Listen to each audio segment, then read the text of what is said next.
you have an outbound sales process and you use close.com, then this is the last video that you need. Today, we're going to be breaking down exactly how to build out an outbound process inside of close.com that removes all creative burden and allows your sales reps to do more of what matters, actually talking on the phone, having quality conversations, and converting leads. If you implement this system correctly, you will see an increase in your revenue almost immediately. Without further ado, we're going to jump in and get started.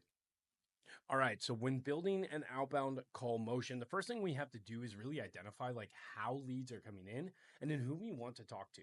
A lot of brands we work with have hundreds of thousands of leads, so prioritizing what leads we actually want to talk to is going to be very, very important. Now, the system is going to allow you unlimited flexibility in doing so, as well as reducing the creative burden that the sales rep has in their day to day. A sales rep is going to follow a process that they like, and we want to build sales processes that they enjoy. So when we look at this, we first want to focus on custom activities. Now, if you've watched any of our other videos, you can check out our channel on custom activities and our Zapier setup, but we need to have a custom activity for new activities that are actually coming in. So this would be any type of webinar opt-in or a webinar attendee. This could be a VSL opt-in that didn't actually book, okay?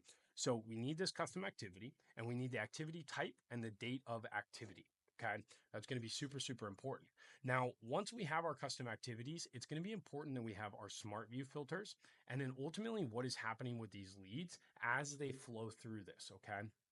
Next up is how we implement workflows and how we do this differently than anyone else. And there's a reason. I'll show you the kind of the secret sauce behind why we separate our dial party smart views or our dialing smart views from our actual workflows inside of close.com and then ultimately best practices. So let's dive into close here. So when we come into close, I want to first go to workflows.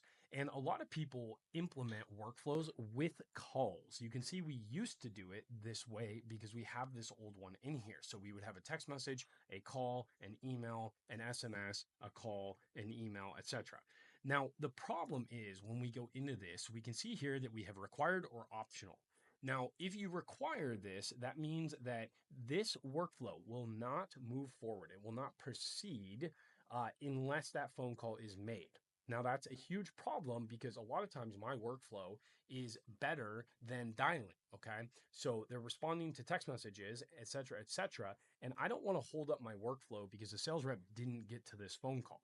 Now, we can also do optional, which means we can allow X amount of minutes, days, or hours before it proceeds through the workflow. Now, the problem with that is if the sales rep misses the call or the calling window, then it's just going to skip the call entirely and we're not going to call them. So to prevent this, what we want to do is create an outbound workflow with no calls inside of it. It's only going to be text messages and emails. So how do we do that? Well, when the new activities app actually fires off, we are going to enroll them into a workflow via Zapier and round robin based on the group. Okay. So we're going to round robin to the setter group. We're going to randomly assign an owner and start sending those text messages and emails.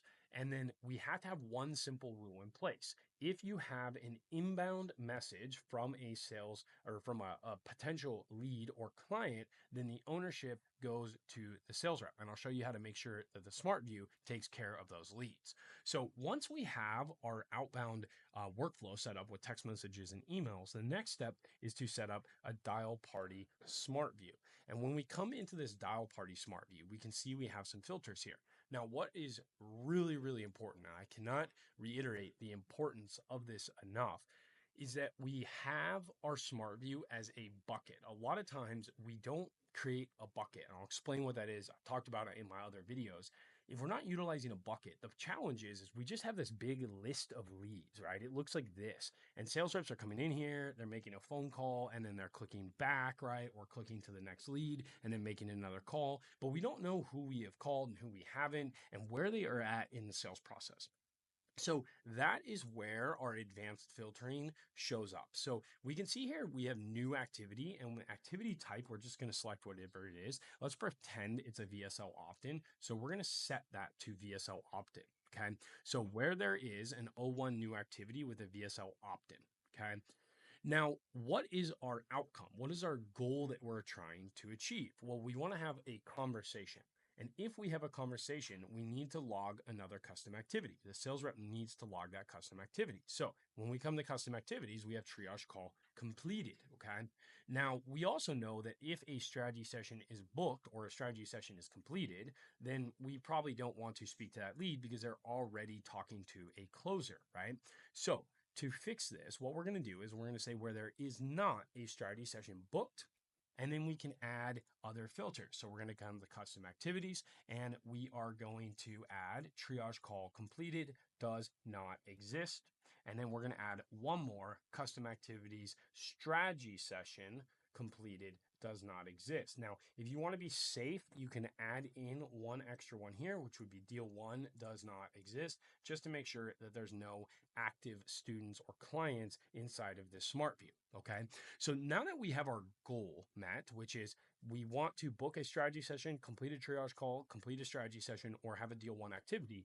Now, anyone that has those activities will be removed from this automatically. We know that they're already further along in the sales process. We don't want to be dialing them. Okay. Now, the second piece is communication. Okay. So we want to filter out a couple pieces of communication. One, if we've already reached out to them today, then we don't want to reach out to them again. So that is going to be add filter. We're going to go to communication and we are going to turn on find latest communication where date is not today. So this is saying, hey, if they've had communication today, remove them from the list. Now, tomorrow they'll pop right back up. And that's the idea of a bucket. We remove the creative burden so that they don't have to do this. So once we remove that, then we're good to go. The next is incoming. So if they have an inbound email, text message, or phone call, we want to remove them from this because that is in our inbox. And again, we're just reducing the creative burden. Inbox is always handled first, then we start dialing, and anyone that has replied is automatically going to be removed from this list and appear in the inbox. Okay. So there should not be many situations where sales reps are stepping on each other's toes, even though the lead was assigned via the workflow to a specific sales rep and another sales rep is actually calling on that lead. My workflow is taking care of that. That is not work they are doing. So if they get an inbound reply, they can claim that lead. Otherwise, they just need to continue calling. Okay. Now, you can add a lead status here where it says is not any of bad fit, student, bad data, do not call. Again, if you want to know where we're getting these lead statuses or activities from, there is another video on that. Okay. So super, super straightforward, guys. This is what this is going to look like. Now, once you have this, you just want to make sure you click save as and save this as a smart view. Okay. Now, each sales rep will go into this. And again, these are free leads. These leads are not assigned because we want them to just go in there and dial away. Now, one thing to keep in mind is that close.com is on Twilio.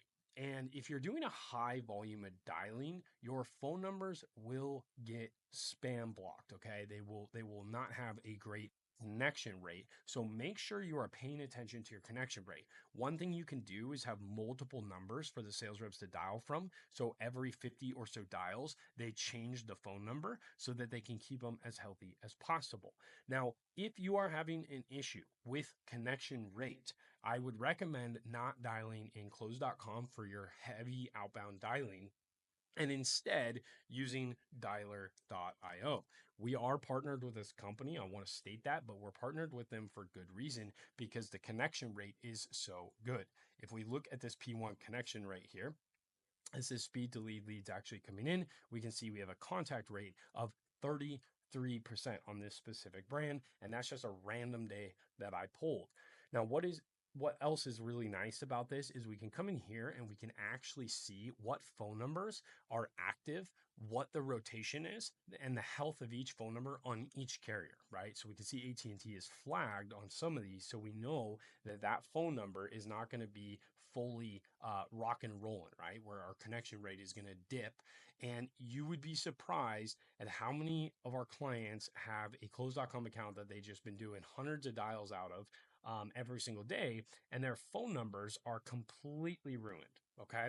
So if you guys have issues with connection rate, please let us know. We'll just schedule a call with our team and we'll take you through what it would look like to switch to dialer.io if you have a heavy outbound process. If you're doing between 50 to 100 calls a day, this process right here will be everything you need. So I hope this video is helpful. If you have any questions, comments, or concerns, leave them in the comments. Cheers.